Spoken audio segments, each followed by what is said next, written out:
You may be asking yourself, what exactly is this video going to be about? And that's a good question.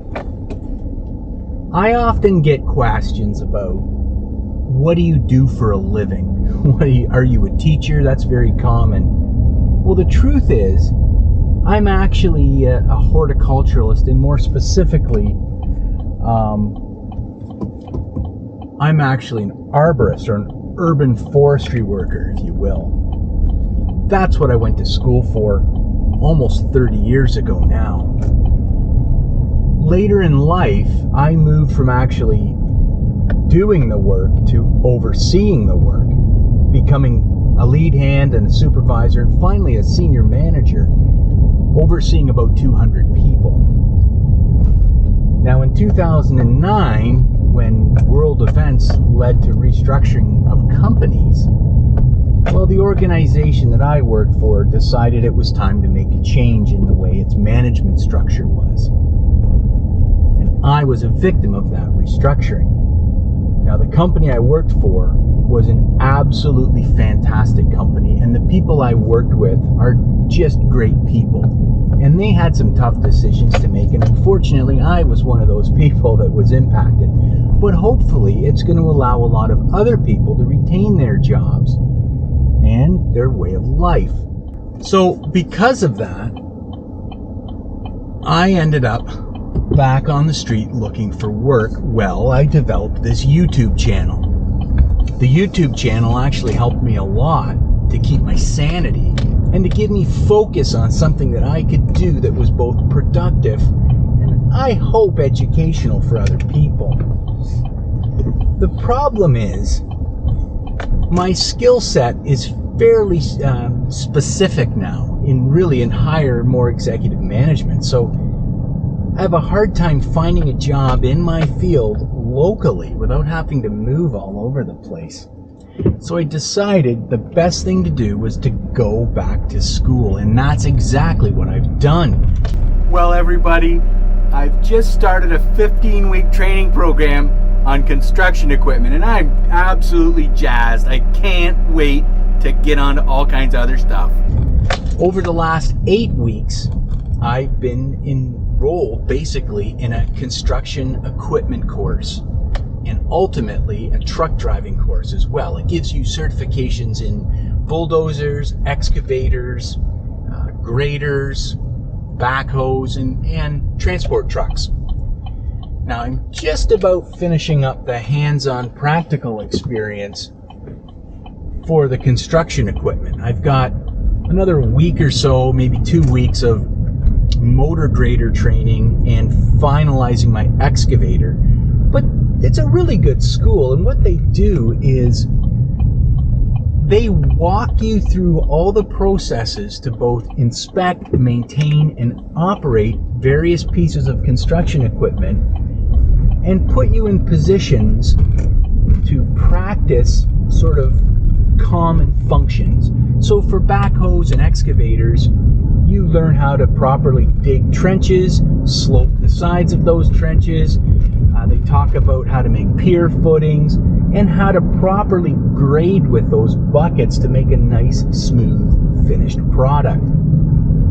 The bulldozer and grader are really about moving material and spreading material uniformly across the site. And that's what I'm working on right now with the grader.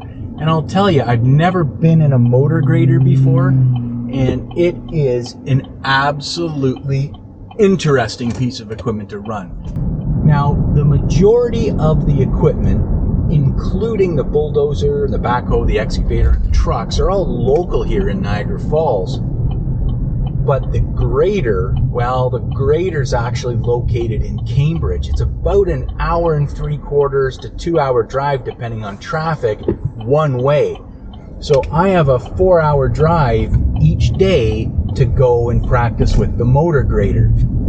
I'm hoping when I'm done this, I can get involved in just basic construction, and I totally realize that I'll be starting right from the bottom again. So I might be on a shovel for all I know. But I need to find some kind of employment that I enjoy. And honestly, the management aspects of it was good. I had a lot of fun doing that. I helped a lot of people. But what I really missed was actually getting my hands on equipment and operating things. I was so used to running bucket trucks and front-end loaders and wood chippers and stump grinders that the office, quite frankly, was kind of boring. So I'm really, really looking forward to getting out and operating some equipment again and getting paid for it. One of the things I am finding, unfortunately, is it's becoming more and more difficult for me to get all of my video production completed each week to keep a video out every week like I release it. And unfortunately, this may impact the frequency of my uploads, but I would sooner upload less videos and keep the quality where I would like to see it than just rush things to production and not sort of follow through with different maintenance items on either the motorcycle or snowmobile or whatever I'm working on. So I'm going to apologize right now if my upload frequency starts to drag a little bit, and maybe it's every 2 weeks or every 3 weeks between videos, but I have to focus on this career change of mine. I need to get a job that can help support myself and my wife, and it's really the most important thing. But I won't forget about this channel. Trust me, I am having an absolute blast.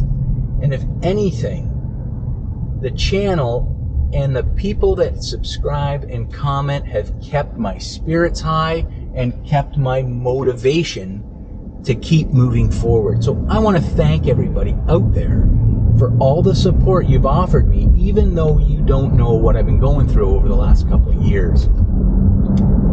Well, I'm just about where I need to be here, so I'm going to head out. And again, thank you so much. Thank you for all the comments that you've given me over the last couple of years, and I look forward to this channel's growth in the upcoming seasons. So until then, I hope you enjoy your day as much as I'm enjoying mine right now, and I'll see you soon here on Dino's Tinker Shed.